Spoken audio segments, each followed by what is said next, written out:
reminder of where we left things off when we met. We went through, generally speaking, the entire section or subsection around the learner in Islam. And then we started to talk about the teacher or the scholar, beginning with the discussion around who is the true scholar or the true teacher in Islam.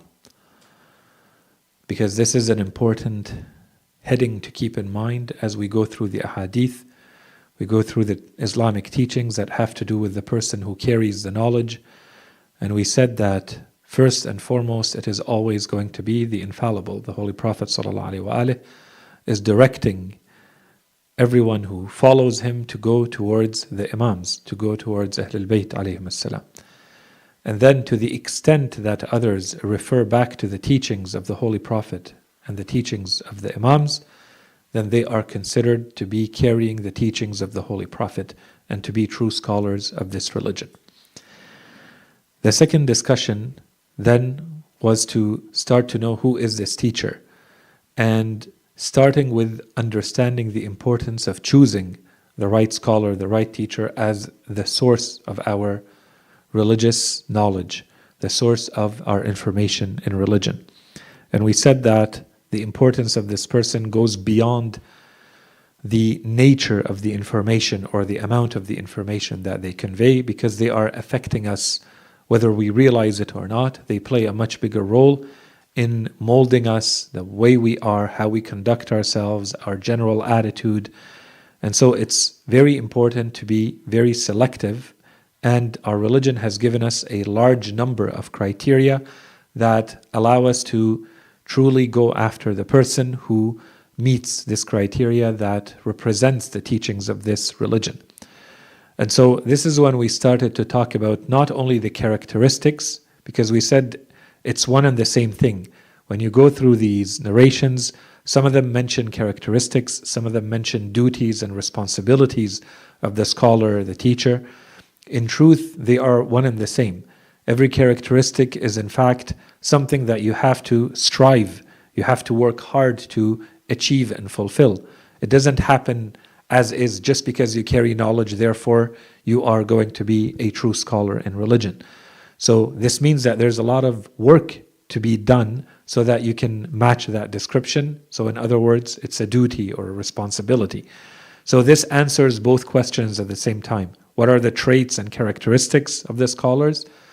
While also answering the question, what are the duties and the responsibilities of the scholars?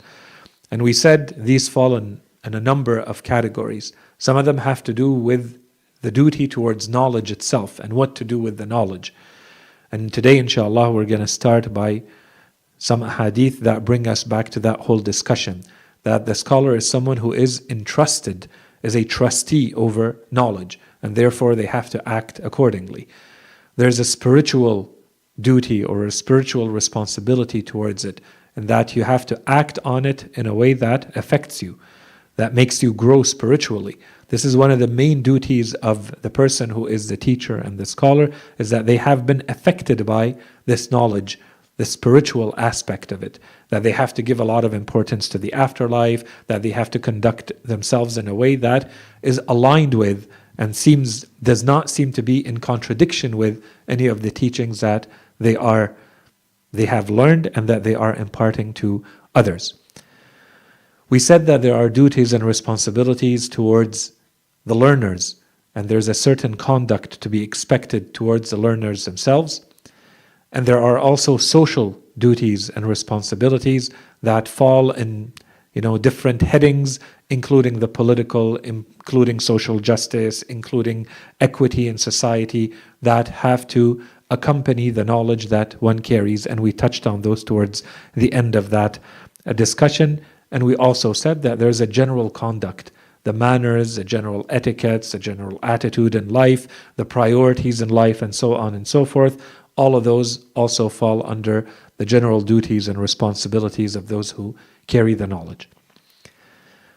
Now that we have done all of this, then we went to, therefore, someone who matches all of this description, or to a large extent, to enough of an extent. They also have rights over us. So what are some of those rights?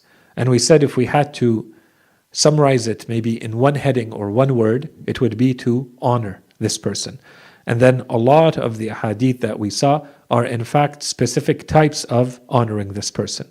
And it's not to honor the person, to honor this person for their sake, for their own sake as an individual, as a person.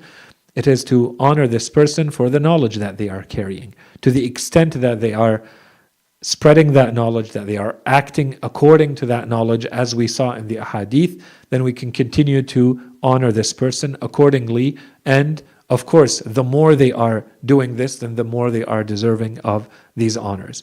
And so we went through a number of these headings just to give a good oversight of these rights of the teacher or the scholar in Islam. These included, for instance, the importance of visiting, accompanying, being in the presence of these scholars, to listen to them, to ask them, to learn from them, to follow them. We even had a discussion around lowering the voice and the manners around that, and we linked it back to the Holy Quran. We spoke about obedience and we spoke about servitude, or serving this person and what it could potentially mean. With all of this said now, we want to finish the discussion around the teacher or the scholar with this last heading, which is the merit.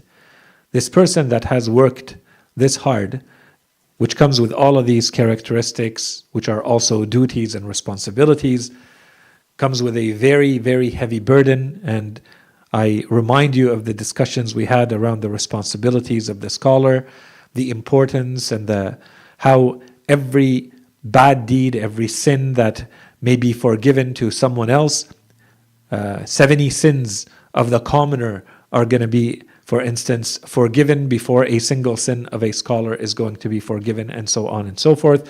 We saw that with this heavy duty and with this heavy responsibility, one may wonder, why would I ever want to undertake this type of journey and try to become a teacher or a scholar in Islam? And so, yes, there were rights, but the rights in themselves are not really about the teacher. Some people may be interested in those, but the truth is the rights have more to do with, how we conduct ourselves to create that type of society so that knowledge is being spread in the best possible way and that we benefit from that knowledge. A lot of the rights have to do with that, and we'll come back to this quickly in our discussion on the community.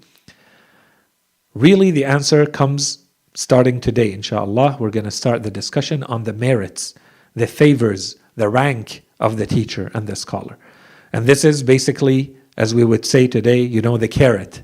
This is what would incite you and drive you and motivate you towards becoming a teacher or a scholar in our religion, is that yes, the burden, the duty, the characteristics, the responsibility are very heavy. In fact, they can be even very scary. But at the same time, the rewards are great. And so today, inshallah, we're going to start talking about the greatness of these rewards, how much greater it is to fall in this category of being a teacher and being a scholar over, for instance, being a worshipper in our religion. And we'll spend a little bit of time on that. This is a topic that we addressed and we talked about earlier in the series. We're coming back to it right now. The similarity or the analogy that we're going to see and how these people that fall in the category of the teacher and the scholar, how close they are to those who fall in the category of prophethood. There's an insistence in the narrations that there is something similar, that they are the closest of people in rank to them, and so on and so forth. We'll talk quickly about that. And then, of course, perhaps the greatest discussion around all of this has to do with the ranks and the positions of these people in the afterlife. This is when you see the true merit and the rank of someone. So we'll see a sample of hadith narrations that talk about the rank, the merits of scholars and teachers in the afterlife and the hereafter. So let's start quickly with first a very general hadith that already gives us a lot of the subheadings that we're going to be seeing. This one gives us the general rule. There's this hadith that we have mentioned very quickly earlier in the series from the Holy Prophet ﷺ. In fact, it's mentioned by Imam al-Sadiq that the Holy Prophet has said, إِذَا أَرَادَ اللَّهُ بِعَبْدٍ خَيْرًا فَقَّهَهُ فِي الدِّينِ. If Allah subhanahu wa ta'ala intends to be good towards a servant, then He will make the servant someone who carries a deep understanding of religion, a vast knowledge of religion, a specialized knowledge of religion. It's very difficult to translate this term of fiqh, فَقَّهَهُ فِي الدِّينِ. Today, in our minds, because of how the term has evolved over time, we understand fiqh as meaning the legal aspect of our religion. But if you go back to the narrations of the Holy Prophet ﷺ in his time and the time of the A'immah, fiqh was not used to mean the legal aspect. It meant religious knowledge in general. Someone who has a deep, specialized understanding of religion. Someone who truly understands at a technical level the different aspects of religion. So it's not contained just to the legal aspect, for instance. It includes, for instance, understanding beliefs. It includes, for instance, understanding the whole discussion on, our spiritual faculties, or today we would call it akhlaq. It would include understanding the Holy Quran and its sciences and its verses and their meanings and so on and so forth. All of that falls under the general heading of fiqh in our religion, if you go back to the riwayat. Within that, with time, the manner in which it was used and the manner in which it evolved over the centuries, fiqh started to become much more specialized and much more used specifically for the legal aspect of our religion, the laws, the halal, haram, mustahab, mubah, makruh. Okay? So, that said, when the Holy Prophet ﷺ says, إِذَا أَرَادَ اللَّهُ بِعَبْدٍ خَيْرًا فَقَّهَهُ فِي الدِّينِ. When Allah subhanahu wa ta'ala wants to be good, so this is a very lucky, very fortunate servant of Allah subhanahu wa ta'ala. If Allah subhanahu wa ta'ala wants to give one of His servants a lot of good, He gives him a deep, vast, specialized understanding of religion. فَقَّهَهُ فِي الدِّينِ. So in general, this idea that Allah subhanahu wa ta'ala is being good towards you, this can go very far. That's why we said we're starting the discussion with this, our discussion around the merits of the scholar or the teacher. The general understanding is this person has already been endowed with a great good from Allah subhanahu wa ta'ala. They should feel special. They should feel unique because Allah subhanahu wa ta'ala has given them a very special blessing. Then we have these two ahadith that I think start to give us a sense of the true measure of perfection or the true measure of greatness. The true measure in the sense that in the eyes of Allah subhanahu wa ta'ala, not in the eyes of the people, not by the measure and the indication of this world, whether someone is great or not, someone is perfect or not, may be very different from how us human beings look at it versus how Allah subhanahu wa ta'ala looks at it. So the first hadith from Imam al-Baqir alayhi salam, he says, Al-Kamalu kullu al-Kamal. Al-Kamalu kullu al-Kamal, التفقه في الدين والصبر على النائبة وتقدير المعيشة. He says, perfection, true perfection, lies in gaining a deep understanding of religion. 1. 2. Patience in the face of adversity. And 3. And contentment or economy in subsistence, in your livelihood. So 3 things the Imam is basically saying: knowledge, patience, and detachment from this world. If you have those 3, the Imam says this is someone who has a very high level of excellence, very high level of spiritual perfection, the true perfection, the reason why we are created, the reason why we are in this world. To have vast knowledge, you know what Allah subhanahu wa ta'ala wants from you and you act accordingly. This is the outcome of that knowledge. And true, you are able to face the difficulties of this world. You stay patient. This world is trials and tribulations and difficulties. How patient are you? How much patience do you show in the face of this? That's 2. And 3, the Imam says, and detachment or contentment. So you're happy with what you have, even if sometimes it's very little. 1, or the other way, taqdeer can also mean that you are someone who doesn't want more. So we can say it as contentment or economy in subsistence, in livelihood. That you're happy with a little. You're not constantly falling in the disease of this world, which is the more you want, the more you have, the more you want. Right? This is the problem of this world. This is the problem of the material aspect of this world, that it is not ever enough. The more you have, the more you want. The second hadith in relation to all of this, very linked to this one, is a hadith we saw very early in the series as well, from Prophet Isa alayhi salam, reported from Prophet Isa alayhi salam. He says, "Man alima wa amil wa allam." And there are slight variations of this hadith, but this is a well-known hadith. "Man alima wa amila wa allam udda fil malakut al-a'zami azima." So the one who acquires knowledge, who acts upon the knowledge, and who imparts the knowledge to others, who teaches the knowledge to others. So you do all three. You learn, you act, and you teach. This person is considered in the greatest realm, in the realm of Allah subhanahu wa ta'ala, in the heavenly realm, right, in the great kingdom, as being great. This is the person who is great. The person who has greatness in that kingdom, truth, in the eyes of Allah subhanahu wa ta'ala, in the greater kingdom, not this low life. In that kingdom, that person is great. The person who can do all three.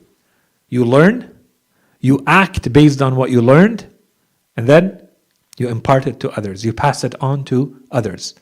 The person who does all of these three is truly great. They may or may not be great in this world, but in that kingdom, they are great. Okay, that's a true greatness.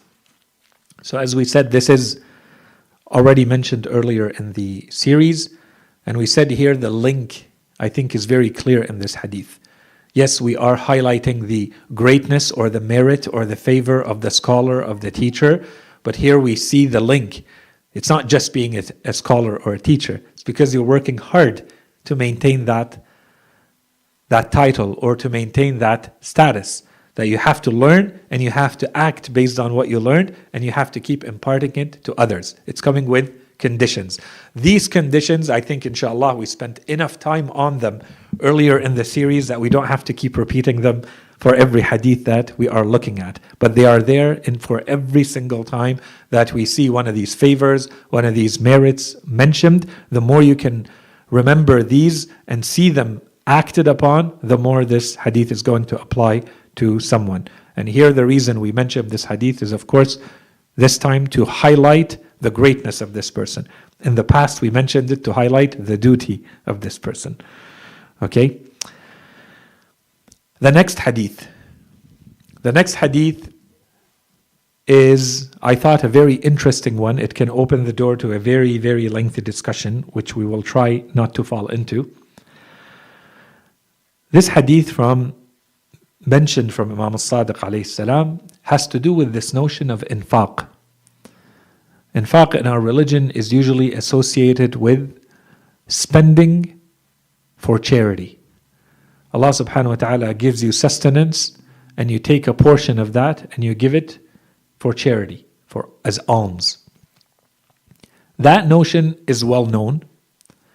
And we also have a large number of ahadith in our religion that I think are also very popularly, famously known by all good Muslims, that the best way to perform the charity of knowledge is to spread it or to teach it, right? Zakatul ilm ta'limuh.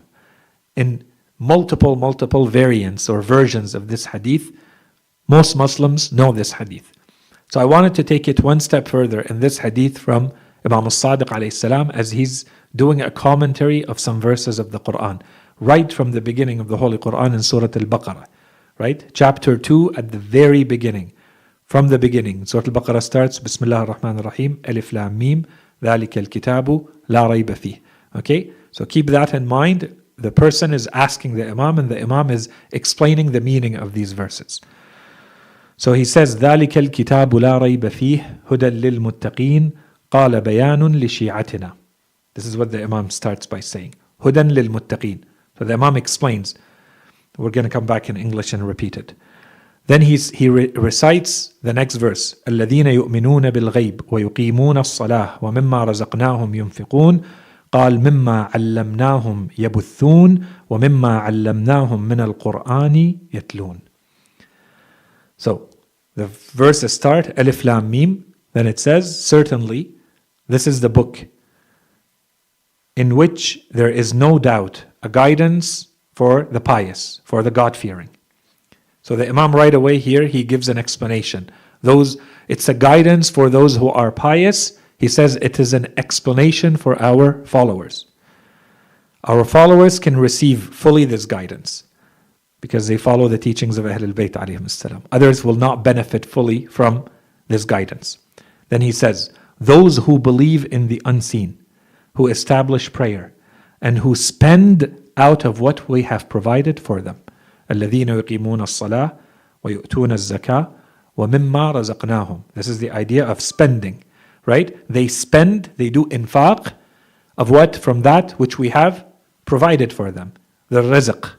You would think this is about money. This is about wealth, and you spend a part of that wealth. You give it in charity.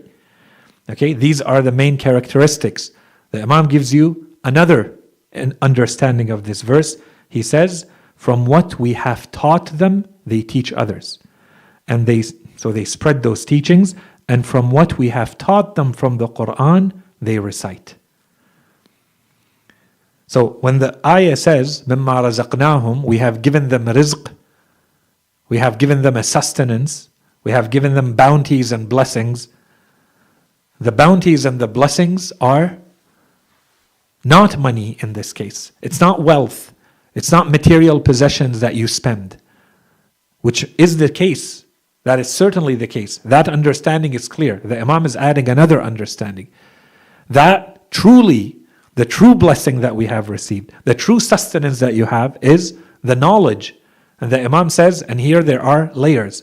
The Imam says, first, the knowledge that you have received, you are spreading it. You're teaching it to others.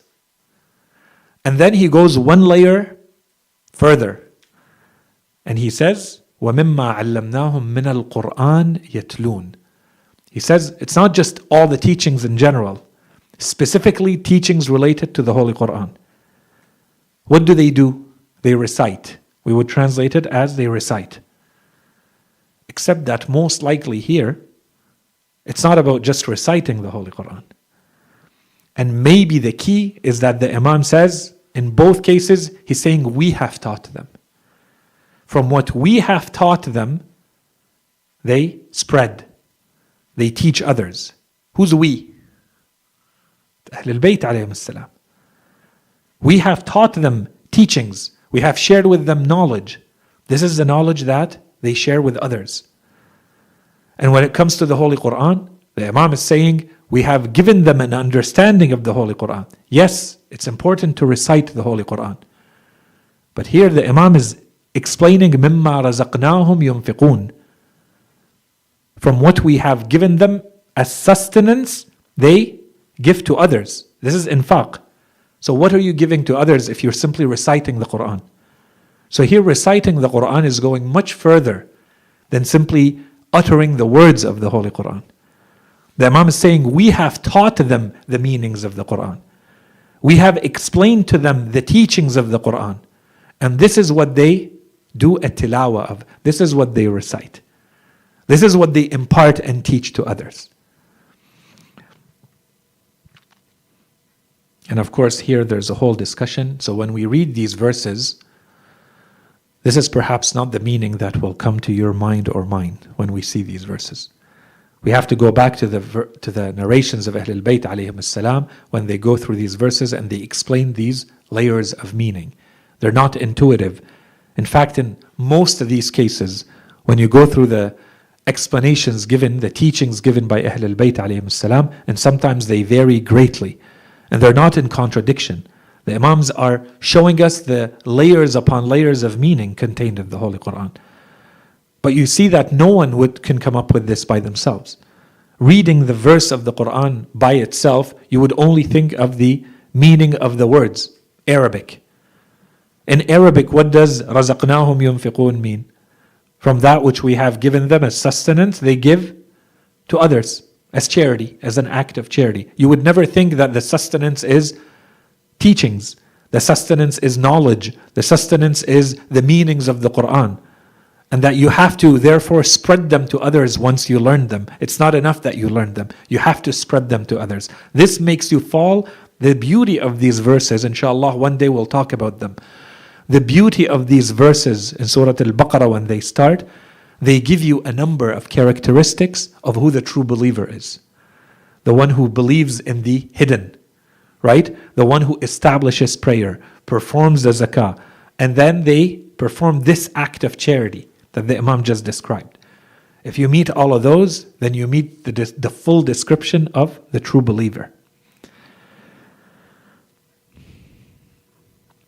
And then here, perhaps very quickly in this hadith, and we see this in many, many ahadith, sometimes very explicitly done, and sometimes it's a little bit more subtle.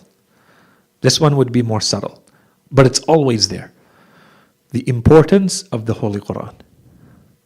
Always, no matter where you look in our religion, it's bringing you back to the Holy Quran. The Imam here spoke about knowledge in general, said those who teach from what we have taught them, and then he pointed out, singled out the Holy Quran, and those who recite the Quran as we have taught them to recite it. Okay? So that's the first hadith. The second hadith related to all of this idea of infaq and of giving and the charity associated with knowledge. And don't forget that we're talking about this not as the duties related to knowledge. We're done with that discussion. That part is clear. We're talking about the merit of this person. We're saying that the person who does this is the person who best matches the description of the true believer. Okay, so the Holy Prophet ﷺ, he says in the next hadith, ما تصدق الناس بصدقة مثل علم ينشر. People have never given a charity comparable to the charity of knowledge that is disseminated. People might think that the greatest charity that you can give is most likely monetary, financial. You give money, that's a great charity. Here the Holy Prophet says, no, the greatest charity, there is no charity that compares to it, is a knowledge that is disseminated, that keeps being spread. And here, perhaps there are two meanings. The first meaning, I think, inshallah, is very clear. This is what we understand.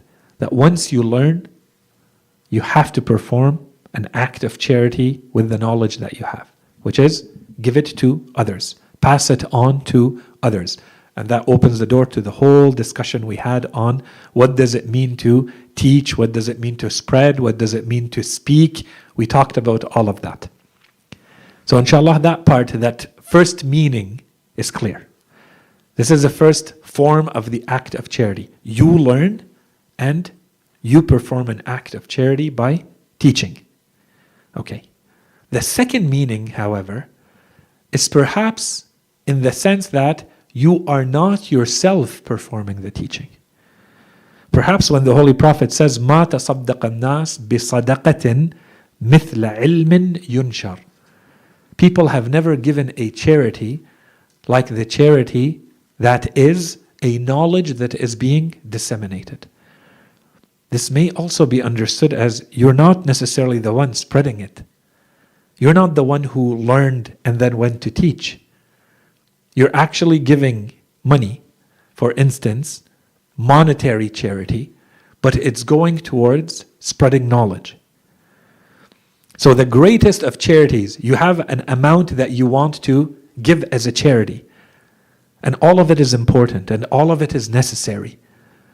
But if you had a choice to make, if all things being equal, where should that money go? The Holy Prophet is telling us here. The best place for it to go is to spread knowledge. There's no charity that will compare to the spread of knowledge. So put your money there, if you have money to give. Of course, as I said, all things being equal, because sometimes there are necessities. If people need that money for their survival, perhaps that's a priority at that time. Okay? But if everything else is equal, you fully have a choice. To you, it's very difficult to make that choice. Where should that money go? One of the greatest places, if not the greatest, the Holy Prophet is saying, is to spread knowledge. Okay? That said, this is kind of a more subtle, deeper meaning of this hadith. Because the first meaning, the clear meaning is you learn and you teach, and that teaching is considered an act of charity. So in what sense is that a merit of the scholar? This is a merit of the scholar because it means that the scholar is the one who's performing the greatest act of charity. We might think that it's, someone who has wealth, someone who has the financial ability, and that is great. And that's what sustains this religion. There are reasons why the Holy Prophet ﷺ, for instance, would praise Khadija, radwanullah alayha. Why? He would say that this religion would not have been possible without the wealth of Khadija. Wealth is what makes things work in this world. You need money for things to exist and to move in this world. Okay, we're not saying that it's not important.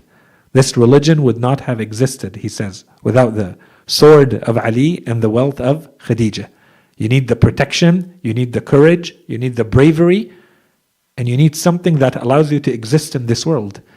You need food and shelter and people that you can sustain, especially when all of Quraysh is boycotting you and doing everything they can to make you disappear and not be able to survive. Okay, and she sustains the entire religion with her wealth for years until she runs out of money completely.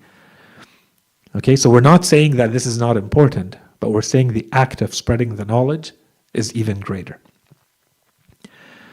There's a whole discussion that inshallah we'll link it to, and inshallah it's clear. It's just, we highlight it so that the point becomes clear. And this is the link to, therefore, community. And inshallah, this is our next heading, right? When we are trying to build a community around knowledge, what does it mean? So here in this hadith, we perhaps have a hint to that. When the Holy Prophet says the greatest act of charity is knowledge that is being disseminated. There's a clear link here with how a community should be established, what the priorities are, and so on and so forth. The next heading, and we have multiple narrations around this, and this is what we said in the introduction that we would link back to, is that those who carry the knowledge are the trustees of God. And so we talked about it earlier when we talked about the teacher, we talked about the scholar, and we said this is part of the duties, the responsibilities of the person who carries knowledge, that you have to feel that you have been entrusted with it. You have to feel like this is a duty or a responsibility that you have. You're carrying something that is not yours. You're carrying it on behalf of God. Okay, but there's another way to look at these ahadith, and I'm trying to minimize this, by the way. There's a lot of ahadith that are either similar, and I've intentionally kept them for later, and maybe some of them sampled are the same ones that we saw earlier, but we're looking at them from another angle here, which is that there's a merit in this. This is a great rank or a great favor or a great merit that Allah subhanahu wa ta'ala is giving to this person who is performing this task in society, the teacher or the scholar. So the general hadith that summarizes all of this, the Holy Prophet says, Al-ulama umana'u ummati. Scholars are the trustees or the trustworthy ones of my nation. So here it can mean trustee in this way, al-amin or amana, has a lot to do with the person who receives inheritance. Okay, and we have a lot of hadith related to this as well, that the true inheritance of scholars, knowledge, is in fact what they have inherited from prophets, or in our case, our prophet, which we believe is the knowledge of all prophets condensed, synthesized in his teachings. So, in the first meaning, what does this hadith mean? That they are the trustees of my nation. They are trustees of Islam. They are the trustworthy ones of religion. What does it mean? The first is that they are the ones who inherited those things that were entrusted. So they inherited the knowledge. They inherited the teachings of the Holy Prophet ﷺ. That's the first meaning. The second meaning here is that from all of my nation, these are the people among my nation, these are the people who are the most trustworthy. Okay, you should be able to rely on them more than you rely on anyone else. That's the second meaning of this hadith. The third meaning, this is where it opens the door to another discussion, is perhaps he is saying they are the ones entrusted or trustees over my nation. When he says, Al-ulama umana'u ummati, they are the trustees over my nation. They are the ones that I'm leaving in charge over my nation. That's what he means. This would be a third way of understanding this hadith. And if that's the case, then that changes completely this hadith, in that this is the person who should be given a lot more power and a lot more responsibility. Those are the people that the Holy Prophet is saying should be in charge. The main criteria to be in charge or not is knowledge. To what extent does this person have knowledge of religion? Two ahadith related to this, because they allow us to see a little bit further in this hadith. From the Holy Prophet ﷺ, he says, Al-ulama umana'ullahi ala khalqih. In this case, the Holy Prophet said, ala. So, scholars are God's trustees upon His creation, over His creation. Now we have an indication of the meaning of this hadith. What does it mean when the Holy Prophet says, they are the trustworthy ones in my nation? It's not that they are just trustworthy and among my nation they are the most trustworthy. It's that they are the trustees over this nation. Okay? Another hadith from the Holy Prophet ﷺ, he says, Al-ulama umana'ullahi fil ard. Scholars are the trustees of God on earth. So when you combine the ahadith, then you start to quickly see that there is a whole theory emerging here. There's a whole proposed system of being together as a society or as a community where the scholar is playing a very specific role, right? And here, of course, these are the types of narrations that I think reinforce very clearly, and I keep repeating it because I know that this is not intuitive and it's not generally accepted and this is not how people generally understand, but I keep repeating it, I hammer it away so that it becomes second nature for all of us. When we see these al-ulama, who do we think about? Right? And so these to me are very clear ahadith. When the Holy Prophet says they are umana'u ummati, or he says umana'ullahi ala khalqih, or he says umana'ullahi fil ard. Can we say that about scholars in general? Any scholar will fit this description that these are the trustees of God on earth? No. No way that we can say that. There would be too many exceptions and too many contradictions to this rule. But it would make a lot of sense to say, if the true alim means Ahlul Bayt, the true alim means the one who has infallible knowledge, true knowledge, then yes, these ahadith are perfect. They are indeed the trustees of God on earth. They are indeed the ones that the Holy Prophet has entrusted his nation to. They are indeed the ones that God has trusted creation under. Right? This is exactly the role of that true alim. Then what about everyone else?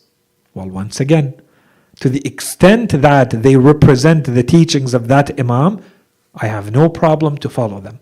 No problem to honor them and to respect them and to consider them a scholar and to consider them a trustee of God. Because everything that they carry brings me back to Ahlul Bayt, brings me back to the imams, to the teachings of God. No problem. Anything else, it doesn't fit this description. I can't say that these are the trustees of God on earth. There's something askew here. There's something missing. The next hadith from the Holy Prophet ﷺ, he says, Al-ilm wadi'atullahi fi ardih, wal-ulama umana'uhu alayh, faman amila bi'ilmih أدى أمانته ومن لم يعمل بعلمه كتب في ديوان الله من الخائنين. So the Holy Prophet says, knowledge is the trust of God on earth. This is what God has entrusted to humanity on this earth. And the scholars are its trustees, the ones who look after it. Whoever acts upon his knowledge fulfills his trust. And whoever does not act upon his knowledge, they will be listed in the record of God as one of the treacherous. Someone who has betrayed the duty associated with this knowledge.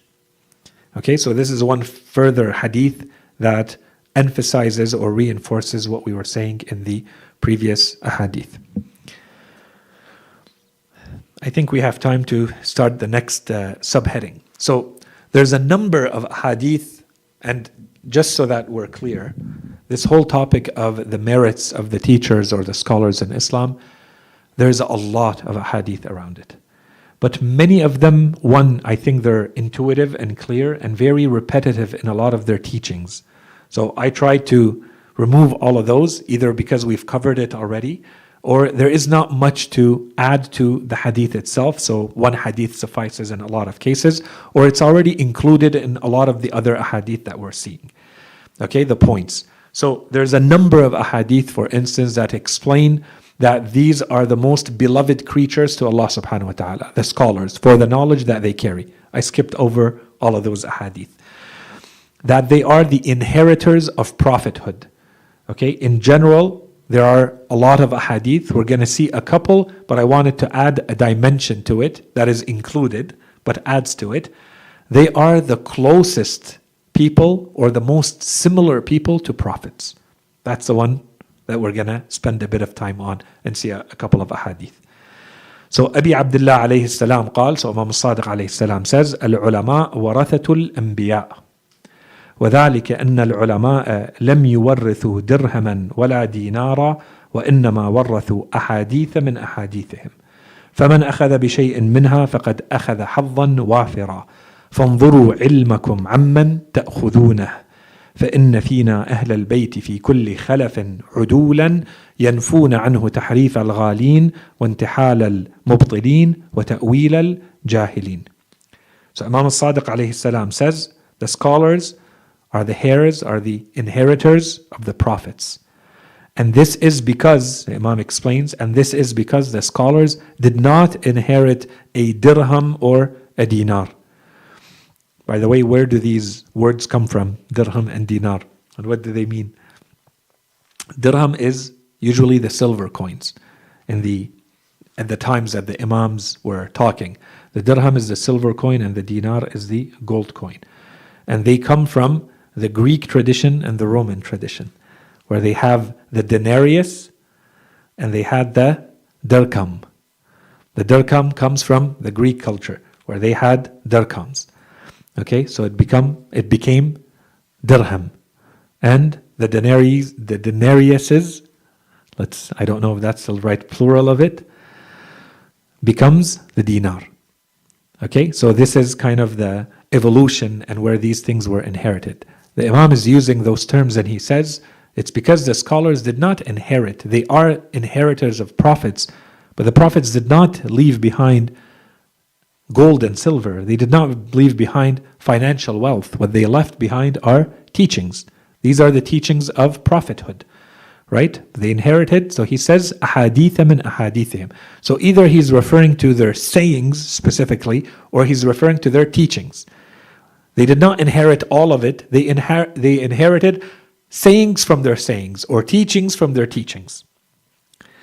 So whoever receives some of it, فَمَنْ أَخَذَ بِشَيْءٍ مِّنْهَا, the one who has been able to acquire some of those teachings, some of those sayings, the one who is able to acquire some of those teachings, they have indeed received an abundant share. That's already a huge lot that you have received. You're already very fortunate and very lucky if you have been able to acquire some of that, some of those sayings, some of those teachings. Okay, which brings us back to the initial hadith, right? إِذَا أَرَادَ اللَّهُ بِعَبْدٍ خَيْرًا. If Allah subhanahu wa ta'ala wants to be good towards a servant, right? That's enough. So the Imam says, Whoever has been able to acquire some of those sayings, فَمَنْ أَخَذَ بِشَيْءٍ مِنْهَا فَقَدْ أَخَذَ حَظًّا وَافِرًا. They have indeed received, or they have indeed taken a great lot. Then the Imam continues, فَانظُرُوا عِلْمَكُمْ عَمَّنْ تَأْخُذُونَ. Therefore be cautious from whom you take your knowledge. And then he adds, each one of these is a whole discussion. And then he adds, فَإِنَّ فِينَا أَهْلَ الْبَيْتِ. Indeed, among us, أهل البيت, are those in every era or in every generation, those who repel the distortions of the extremists, the false claims of the impostors, and the misrepresentations of the ignorant. Okay, so the Imam here, right away, he gave 3 categories. There's a lot going on in this hadith. Basically, every sentence the Imam is saying goes in a completely different direction, adds a completely different layer to the discussion. The first, very quickly, highlights from the hadith. The first is that the scholars are those who inherit from the prophets. So inshallah, that part is clear. And that already gives us an indication of the merit of the scholar. When you see the scholar, when you hear the scholar, the teachings, what they're trying to do is to basically bring you back to the teachings of the prophets or the Holy Prophet himself. Okay, so that's 1. 2, a little bit of true knowledge is a great thing. A little bit of true knowledge is already a great thing. And that's what we have been trying to emphasize from the beginning of the series. It's not about quantity. If this is true knowledge, if you deal with it as though this is true knowledge, if it acts upon you and you act based on that knowledge, this is already a huge wealth that you have. If this is true knowledge, a little bit of true knowledge is already a great thing. So then, imagine someone who has a lot of true knowledge. And this again brings us back to the merit of the scholar. Okay, that's second point. The third point, the Imam was very clear. Therefore, be very careful who you choose as your source of knowledge. Be very careful. فَانظُرُوا عِلْمَكُمْ عَمَّنْ تَأْخُذُونَ. Be careful, your knowledge from whom you take it. Be very selective. And then the Imam added, in case now there's confusion, so where do I take? What is the source of my knowledge? Where should I take my knowledge from? And this is where the Imam linked back to Ahl al-Bayt alayhim salam. And he said, us, Ahl al-Bayt, we are the sources of the true knowledge. And we are there in every generation, the Imam says. There is someone from us, Ahl al-Bayt, there in every generation. And so here, 2 meanings.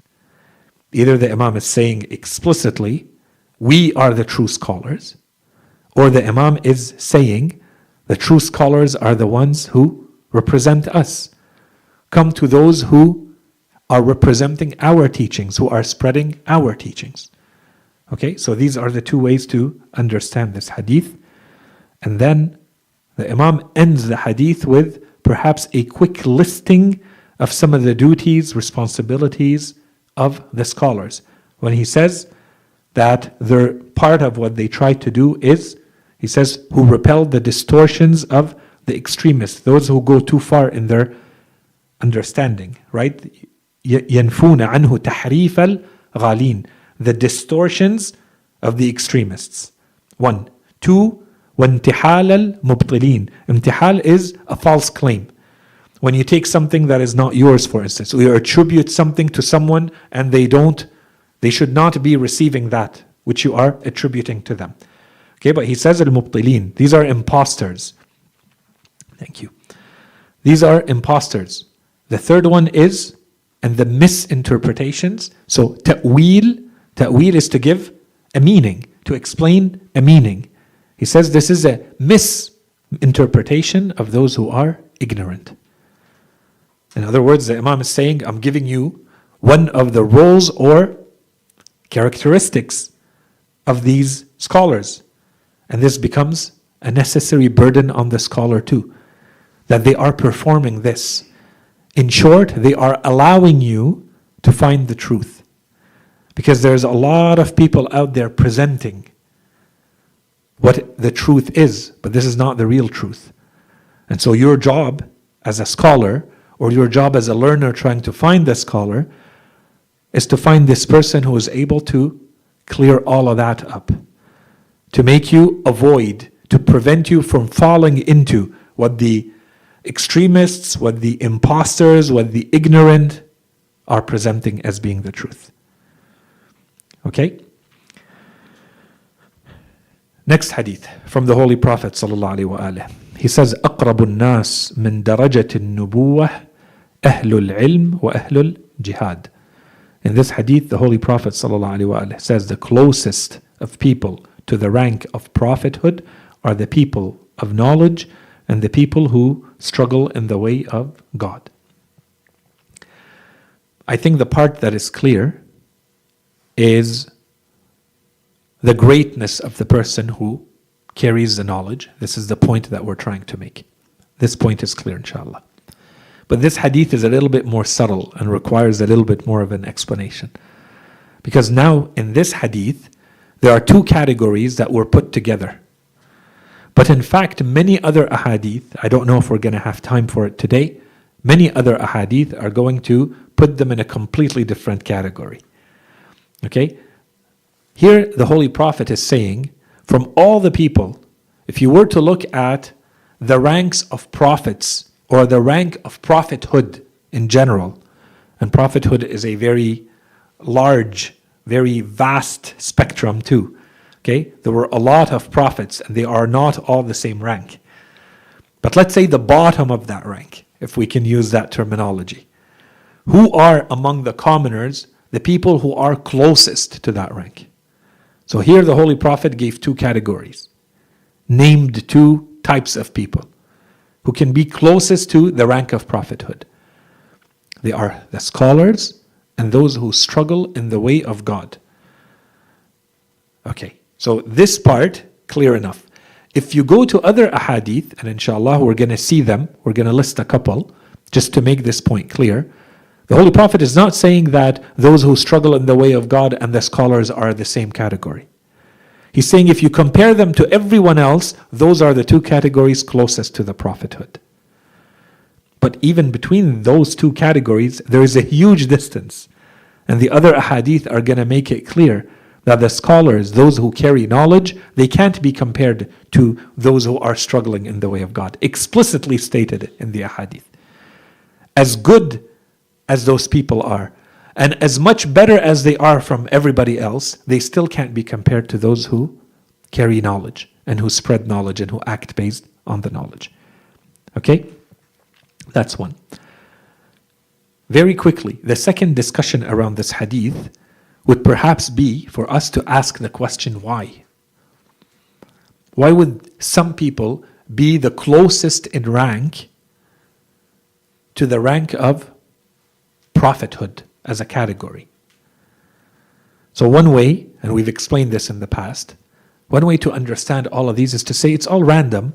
Allah subhanahu wa ta'ala can just decide, He gives so-and-so the highest rank and He randomly chooses someone else and give them a higher rank or a similar rank or a rank just after, and so on and so forth, as a lot of people understand these ahadith. But we know that Allah subhanahu wa ta'ala does not do things in vain nor randomly. Everything the Holy Quran says, everything is according to a very precise order and calculation. Everything is organized, everything is fair. So why is it that those are the people closest in rank to prophethood? In short, it's because those are the people who are doing a duty and performing a role that is as close as you can do to the roles of prophets. You are performing the work of prophets. So if you see someone who is supposed to be a scholar who is not acting like you would expect the prophets to act, then there's something really wrong there. This can be looked at in different ways, but all of them lead to the same conclusion. And we have a hadith in which the Holy Prophet himself says this.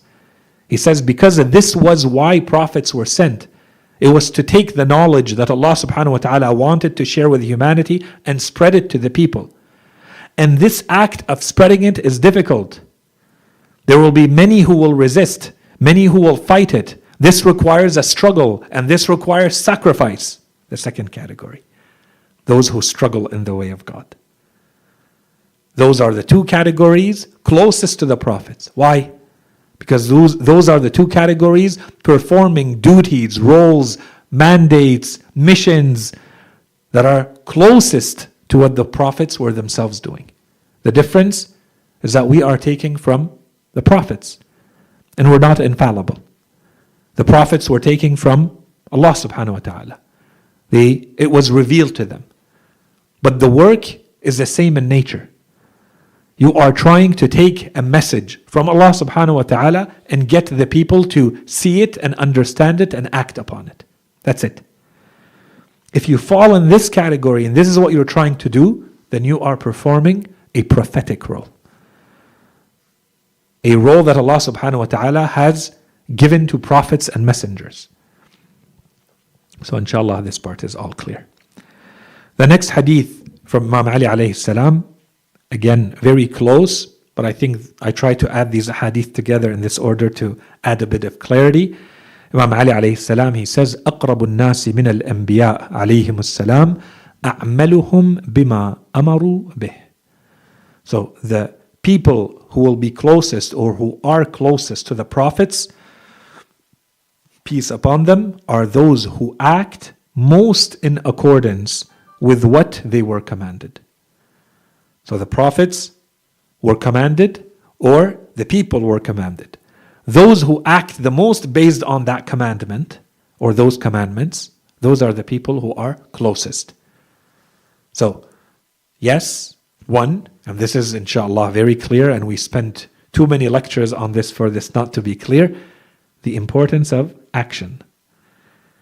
Okay, when he says أعملهم, not أعلمهم, it's not the most knowledgeable, it's the one who acts most based on, who acts most based on what they know, what was commanded to them. Those are the people who will be closest. But if we look at the previous hadith, or even just looking at this hadith, what are those commandments? How do you know what they are? Knowledge. And so again, it brings you back to, you need to know the hadith from Prophet Isa alayhi salam. You need to know, acquire the knowledge, act upon it, and then teach it to others. And you see it in every hadith. Some ahadith don't give you the full listing, they emphasize on one or two, and some ahadith have all of it.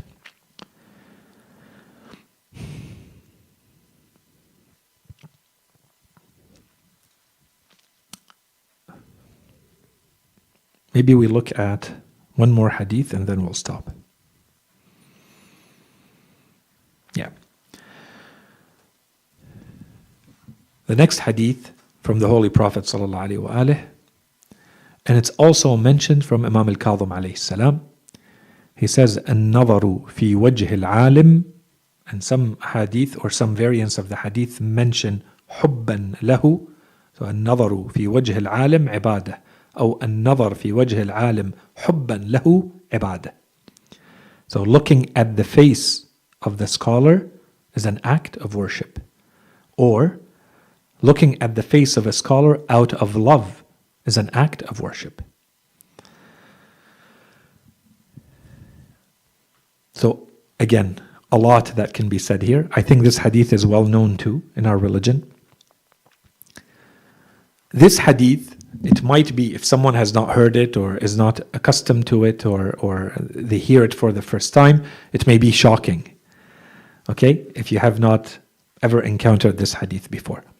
So we can preface this by saying, we have other narrations that talk about looking at things or people being an act of worship. This is in fact just one form of worship through the eyes. There are multiple. There are 7 at least that I could list very quickly. I'd have to do more research or sit and think a little bit more to see if I'm missing some mentioned in the ahadith. But there are at least 7 that are mentioned explicitly in the ahadith.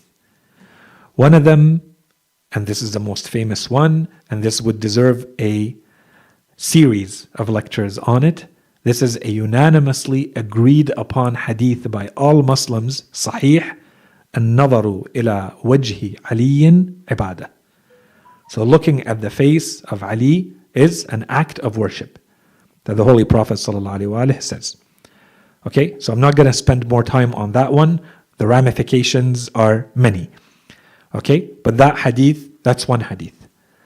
We have a hadith that explicitly state to look at the Kaaba is an act of worship, and it's mustahab.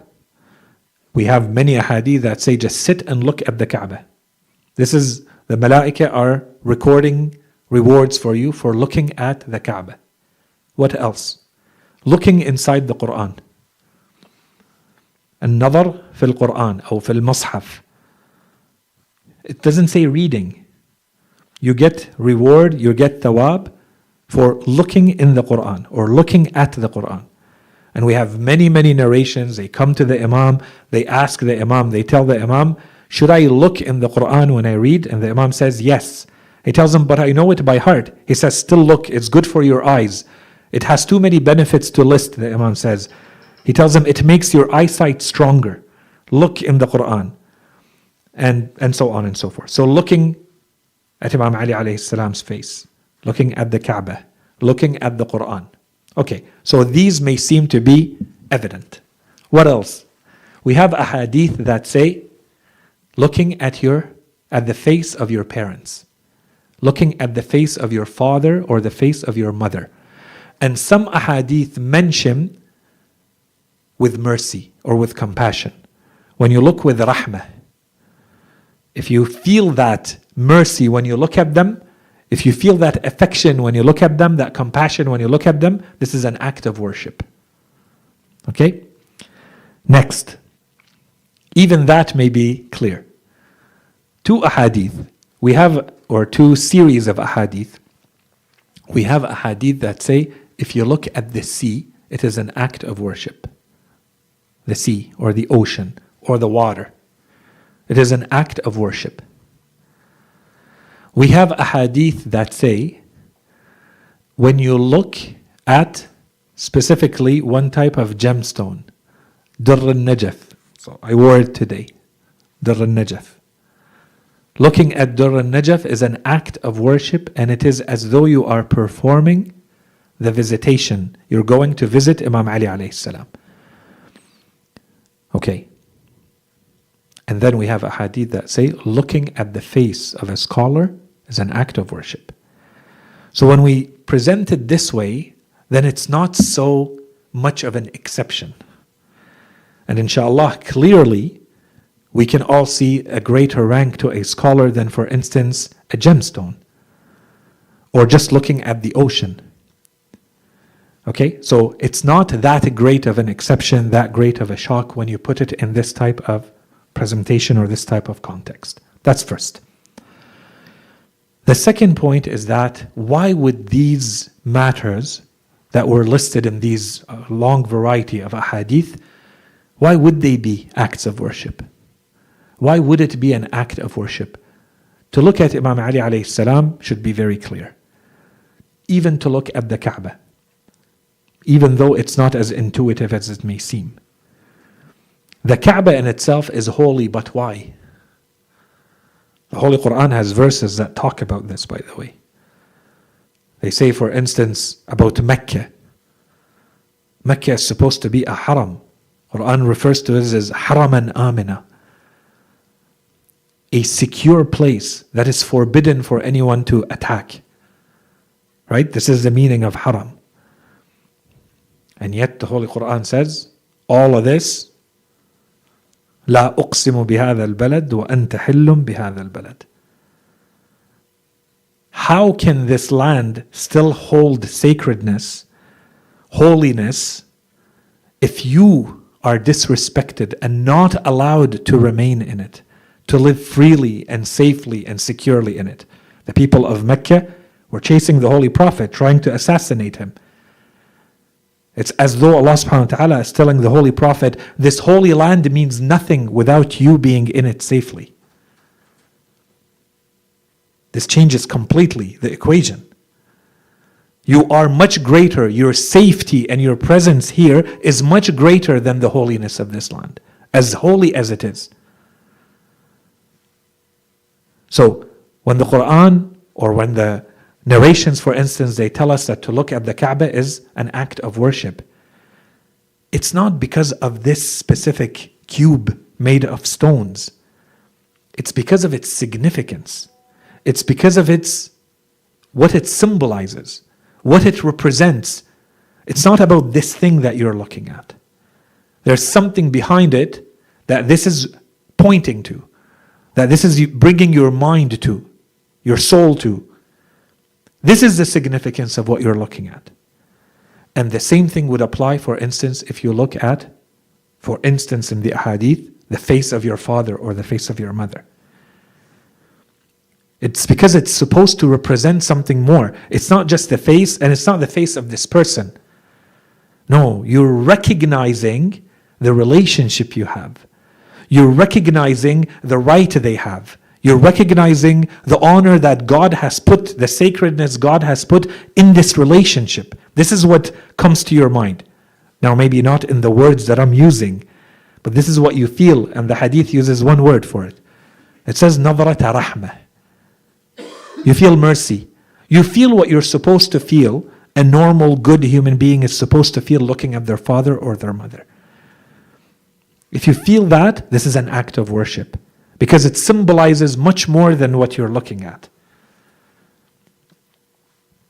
So and the same thing, that's why the hadith say the same thing. It's not about the gemstone. This is insignificant. But where does your mind go to when you know that this gemstone only comes from the valley in Najaf? It goes to Najaf. And the one who is now lying in Najaf, Imam Ali alayhi salam. If this is where your mind goes to, Allah subhanahu wa ta'ala says this is an act of worship. When you look at Durr al-Najaf. Not because this is a special stone, but it carries significance for what it triggers in your mind, where it takes your mind. Okay, so it's something a lot deeper than the thing in itself. We're not that superficial. What about the sea?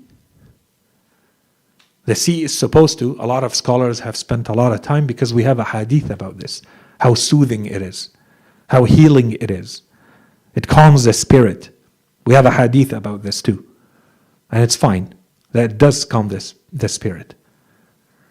But the greatness of the sea is that it reminds you that this is the creation of God.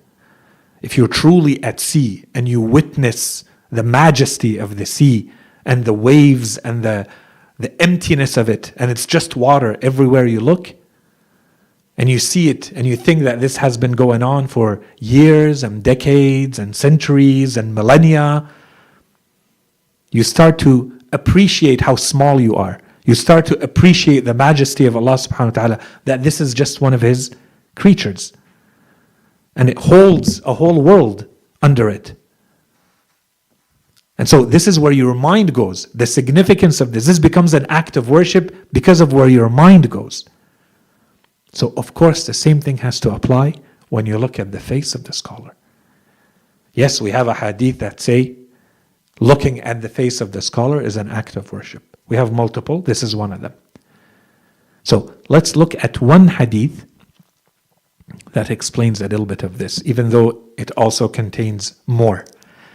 And this is the issue with these ahadith, that they keep opening the doors to a lot of other discussions. So from Imam al-Sadiq alayhi salam, سئل جعفر بن محمد الصادق عليه السلام عنه. So here, عنه can mean two things, and I'll explain it in English too. Either the Imam is being asked about this scholar or being asked about this hadith. The hadith that says looking at the face of the scholar is an act of worship. So, سئل جعفر بن محمد الصادق عليه السلام عنه فقال هو العالم الذي إذا نظرت إليه ذكرك الآخرة ومن كان خلاف ذلك فالنظر إليه فتنة. And then the Imam added أغد عالما أو متعلما أو مستمعا أو محبا ولا تكن الخامس فتهلك.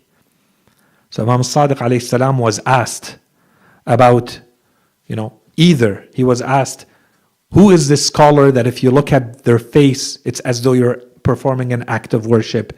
Or the Imam is asked about this narration that says if you look at the face of a scholar, you're performing an act of worship. So he said, it is the scholar who, when you look at him, you remember the afterlife. You remember the hereafter. You remember the day of resurrection, the day of judgment. As for the one whose sight brings about another effect, looking at them is a trial or even a problem, depending on how you interpret this hadith. Fitna. It's an issue. Okay, look, if this is not what it's triggering in you, if when you look at this person who's supposed to be a scholar, it doesn't make you think about the afterlife, it doesn't make you think about what's awaiting you, the judgment of God and the afterlife, after death, and so on and so forth, it's not bringing you closer to God, then this is just causing you more problems, more trouble. Okay, and then the Imam added, and this has nothing to do with our topic, it has to do with the next heading. The Imam says, be a scholar, or a student, or a listener, or a lover of knowledge. And do not be the fifth, lest you perish. Okay, inshallah we're going to come back to this one. I want to come back to this hadith. Initially I have this hadith identified just for community. Okay, the community of knowledge. We're going to come back to it inshallah. So again, in the previous hadith we didn't have an explanation. As we said, in a lot of these cases we might think Allah subhanahu wa ta'ala just does things randomly. He just wants us to sit and stare at someone's face. And he says, this is just going to be good for you, trust me. It's just good, and it stops there. No, there's a reason, and it's mentioned in the ahadith.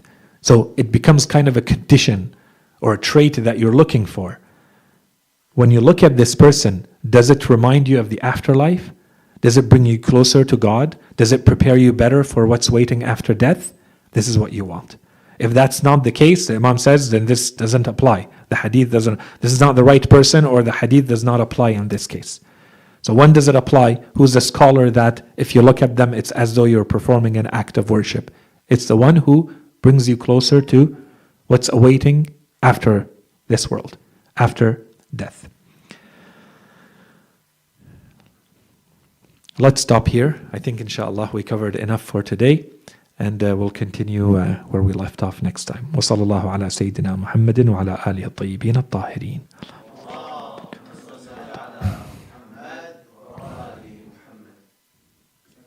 وأنتم تفضل. I have two questions. One is regarding one of the hadith for the one that's close to the Prophet is alim and jihad.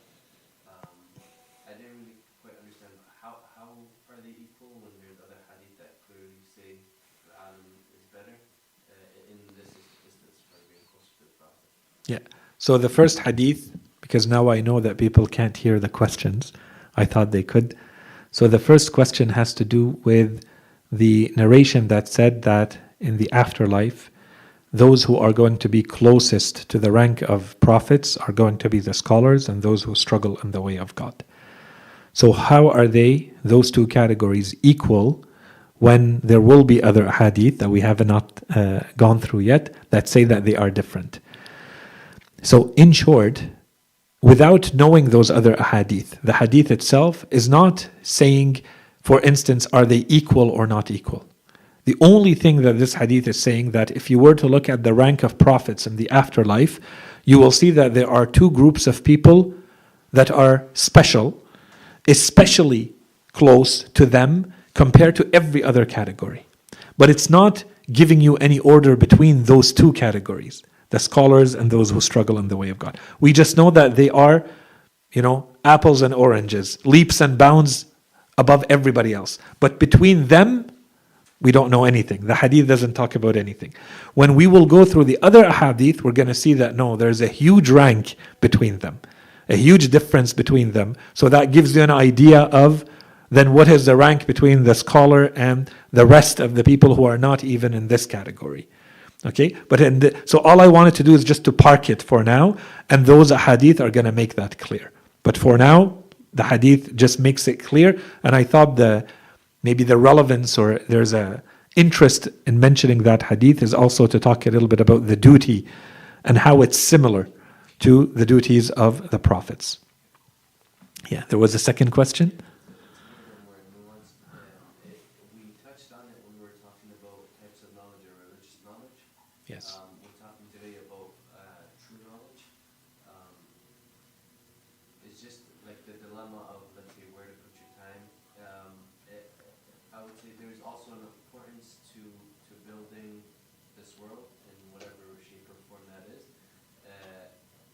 The way I'm categorizing it right now is, let's say, religious knowledge or knowledge from Ahlul Bayt is more like principles of action, how to act, so when you acquire any other knowledge that might not be religious knowledge, if you are applying these principles from Ahlul Bayt towards it and making that knowledge lead you more towards Allah, then that you're making use of any other knowledge that you acquire. But let's say if you're an architect, it takes a lot of time and knowledge to become an architect. How are you being how is it useful for you to be an architect and build and so on when it doesn't really can't really too much put it towards, let's say, getting closer to Allah to a degree. But let's say you can still use the principles of Ahlul Bayt, apply it in your work as architect, maybe. Okay, so this question is about the types of knowledge. And today we used another term. We said, true knowledge or religious knowledge in the past we've talked about. And linked with the topic of building this world, linked with the topic, and we have spent a lot of time on, that any type of knowledge can be considered religious knowledge if it leads to action in a way that brings us closer to God or is bringing society closer to God or so on and so forth. So these are general principles for sure. 1. 2, this does not mean that every type of knowledge is going to enable that in the same way. Now, if you can find a way for that to work, good, great for you. It doesn't mean that every type of knowledge is going to lend itself to be used in that way. And that's where you see the clear difference. The easy answer is, of course, religious knowledge is meant for that. When you are sitting and learning the Holy Quran and learning tafsir or learning, aqa'id, learning fiqh, you are squarely 100% within the types of knowledge that are directly bringing you back to understanding God, your relationship with God, and how to act in the world based on divine teachings. Every other type of knowledge, now it's up to you. And we have to add another thing, and inshallah we're going to detail this a little bit more when we talk about the types of knowledge. We're going to spend enough time on the types of knowledge, but for now, they're not all of the same level of priority either. And that is very important, in that, yes, maybe there is a way to take any type of knowledge and use it for good, and bring yourself or others closer to Allah subhanahu wa ta'ala through that type of knowledge. That part is perhaps not the issue. The issue is, what is all the knowledge you need first to even be able to start thinking in that way? How much do you have to know in beliefs? How much do you have to know from the Holy Quran? How much do you have to know from religious teachings in the first place, so that when you look at something, you are able to translate it, use it in a way that, yes, this is all about building this world, for instance. It looks like it's entirely material, and yet there is a way to use that for the greater good. So this means that there is an order, there is a sequence. You can do whatever you want afterwards, but you have to follow a certain sequence, and this is what we try to do, for instance, in this series and the one before. There's a reason we start with aqa'id. You can be the greatest mathematician and serve humanity in the best way ever. But if you don't have the basics of aqa'id, this is all wasted. It can never bring you closer to God or bring humanity closer to God by itself. Maybe people will use it that way, good for them. But for you, you're not getting anything here. Because we said everything derives out of your intention. What was your intention behind this act? Are you doing this for God? You do this for God to that extent, yes, you will reap the rewards and the benefits and you will be a scholar. So, yes, everything can be turned into something that brings you closer to God or brings people closer to God. Is it going to be at the same level in every case? Absolutely not. So we all have choices to make. One. And two, there's priorities. And there are things that are necessary to know and to acquire and to spread a lot more than others. There are things that are secondary or tertiary, right? You will not really get to them right away because there is so much work that first needs to be done at the level of, understanding the laws of our religion, understanding the beliefs of our religion, understanding the virtues and the, spirituality. Then you will get to the rest of it. Okay? But this does not exclude that. And, you and your resilience and your how much effort you are willing to put in to get there. Okay? I don't know if that touches on the answers, but inshallah. I think you answered in terms of the intention. So when we talked about intention back then, in terms of somebody, two people give charity, a mu'min and a non-mu'min, is it the same act or not?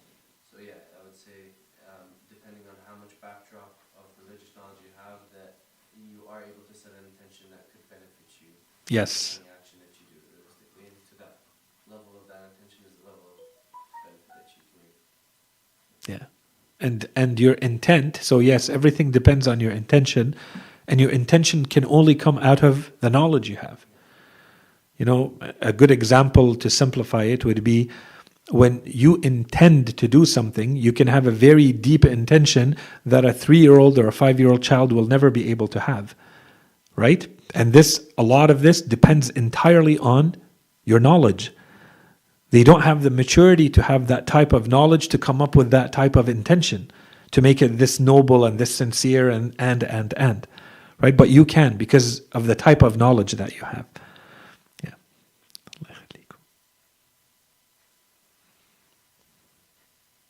وصلى الله على سيدنا محمد وعلى آله الطيبين الطاهرين.